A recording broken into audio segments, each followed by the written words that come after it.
Must have been about 91 when we hit the road, looking for fun on our way to see Alice in Chains open up for Van Halen.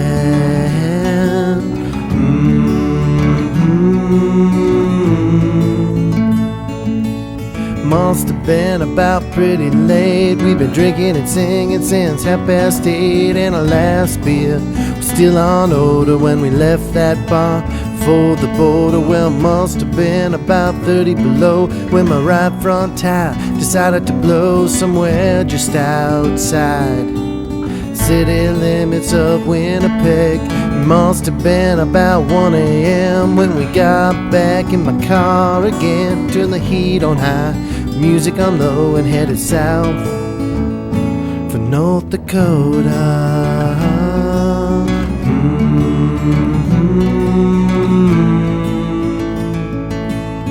It must have been the night of drinking, our long hair, red eyes, or the stinking of alcohol on our breath.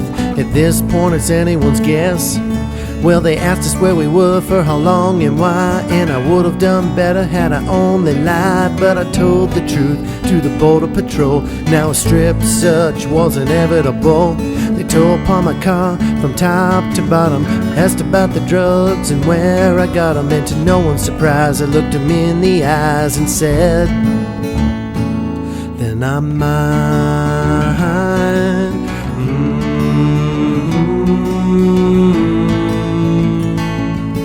I swear to you, whatever you find, the drugs aren't mine. No, the drugs aren't mine. I swear to you, whatever you find, the drugs are not mine.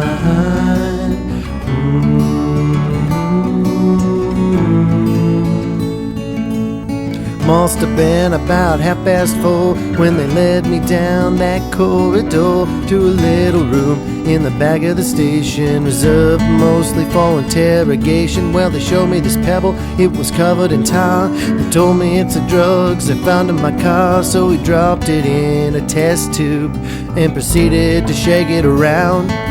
By now, he said, the color should have changed, and he shook it again, said it was strange. He said, "You know, drugs don't usually change its color." So he was forced to let us back in the States, and we got in my car. We thought it was great to be traveling down I-29 at 6 in the morning.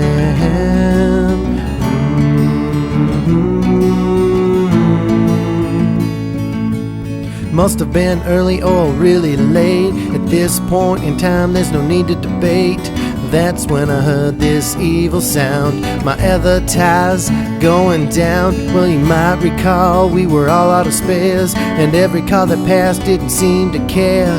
It must have been 7 o'clock before that trucker stopped.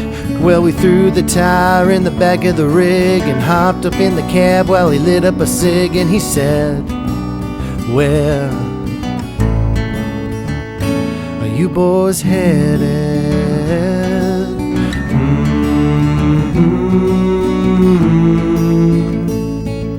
So we told him a story about the show and the ride, and he had a big laugh while we almost cried, but it got us home safe and sound. Now say God bless every trucker around. I gotta say, it must have been just about around 9:45 when I realized that there's no moral to the story.